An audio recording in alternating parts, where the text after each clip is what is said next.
Hey guys, അപ്പോൾ ഒളിച്ചോടി എന്ന് പറഞ്ഞിട്ട് കുറച്ച് ന്യൂസൊക്കെ ഉണ്ടായല്ലോ. അപ്പോൾ ഞാനപ്പോൾ ഓൾറെഡി റിപ്ലൈ കൊടുത്ത് ഒളിച്ചോടിയിട്ടൊന്നും ഇല്ലാന്ന് പറഞ്ഞിട്ട് ഇത് താൻ പോയി വല്ല സ്കൂൾ മാസ്റ്റർമാരോടും പറയാം, ചിലപ്പോൾ അവർ വിശ്വസിച്ചോളൂ.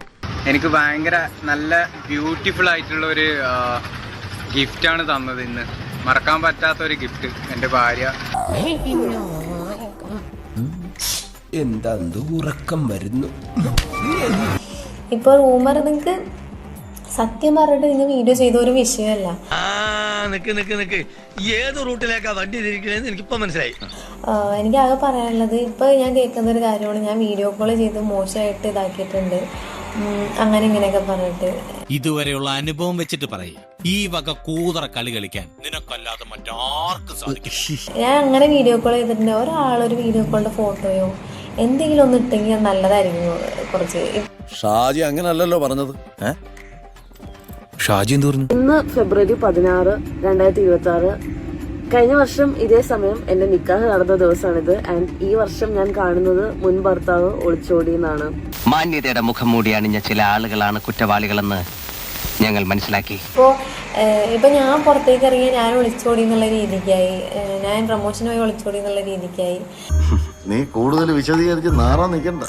ഈ പറയുന്നവര് വേറെ എവിടെയൊക്കെ പോകുന്നുണ്ട്, അതൊക്കെ ഞാൻ ഒളിച്ചോടിയ പോലെ ആക്കുന്നുണ്ടോ? കണ്ടവരുടെ കൂടെ പോകുന്നുണ്ട്. ഓഹോ, കഥ അവൻ അങ്ങനെ ആക്കിയല്ലേ. ഇപ്പോഴും സഫ ഉത്തരം തന്നിട്ടില്ല. എങ്ങനെ ലല്ലുവിന്റെ ലൈവിൽ സഫ വന്നെന്ന്, സഫയുടെ കുട്ടി എങ്ങനെ ലൈവിൽ വന്നു, സഫ എങ്ങനെ വന്നു, ലൈവ് എന്തിനു മ്യൂട്ട് ചെയ്തു, ഇതിനൊന്നും സഫയ്ക്ക് ഉത്തരവില്ല. എനിക്കും ശരിയാവില്ലെന്ന് മാത്രമല്ല പലതും വെളിയിലാകും. പബ്ബിലൂടെ കറങ്ങി നടക്കുന്ന ഹസ്ബിന സാക്കിർ, അതല്ലേ സഫ പറയുന്നത്? ഞാൻ പബ്ബിലൂടെ അല്ലേ നടന്നത്, കണ്ടവന്റെ ഭർത്താവിന്റെ കൂടെ വേറെ ഒരാളുടെ കുട്ടിയായിട്ട് നടന്നിട്ടൊന്നുമില്ലല്ലോ. പിന്നെ അവർക്ക് പിന്നെ നല്ല രീതിക്ക് സംസാരിച്ച് തെളിവുകൾ മറ്റുള്ളവരെ കൊണ്ട് മെസ്സേജ് അയപ്പിച്ച് ഒരുപാട് വീഡിയോസും കാര്യങ്ങളൊക്കെ എടുത്ത് അങ്ങനെ ചെയ്യാൻ അറിയുന്നതുകൊണ്ട് ഇതാക്കാൻ. കണ്ടിട്ട് തറവാട്ടി പറഞ്ഞ പെണ്ണാണ് തോന്നുന്നത്. തറവാട് എന്നെ കൊണ്ടൊന്ന് പറയിപ്പിക്കണ്ട, വെറുതെ അവിടെ നെറ്റിൽ എഴുതി വെച്ചിരിക്കല്ലേ പഴയെന്ന്. എനിക്കിങ്ങനെ പിന്നെ മറ്റുള്ളവരെ കൊണ്ട് എടാ ഇങ്ങനെ ഒരു മെസ്സേജ് അയച്ച് എനിക്ക് ഇങ്ങനെ സ്ക്രീൻഷോട്ട് വേണം, അങ്ങനൊന്നും ഞാൻ ആരെ കൊണ്ട് അയപ്പിക്കാറില്ല. എനിക്ക് അതിന്റെ ആവശ്യമില്ല. വെറുതെ കിടന്ന് ഉരുളാദാശനെ. ആശാന്റെ കംപ്ലീറ്റ് ബയോഡാറ്റ ഞങ്ങൾക്ക് കിട്ടിക്കഴിഞ്ഞു. കിട്ടിയല്ലേ?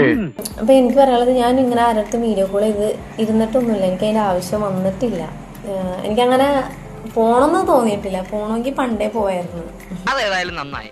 കുടുംബത്തിൽ പറഞ്ഞവർ ഇങ്ങനെ തന്നെ ചെയ്യണം. അപ്പോൾ ഞാൻ കുറച്ച് റൂമറൊക്കെ കേട്ടായിരുന്നു, ഞാൻ ഒളിച്ചോടി പോയി എന്നൊക്കെ പറഞ്ഞിട്ട്. ഞാൻ എൻ്റെ ഫ്ലാറ്റിൽ തന്നെ ഉണ്ട്. എൻ്റെ വ്ളോഗ് കാണുന്നവർക്കറിയാം, ഞാൻ എൻ്റെ ഫ്ലാറ്റിൽ തന്നെയുണ്ട്. എൻ്റെ കുട്ടി ഉറങ്ങുകയാണ്. ഓക്കെ, അപ്പോൾ എന്താ പറയുക, അപ്പോൾ റൂമറൊന്നും സത്യമല്ല. Okay, Mommy, something fishy.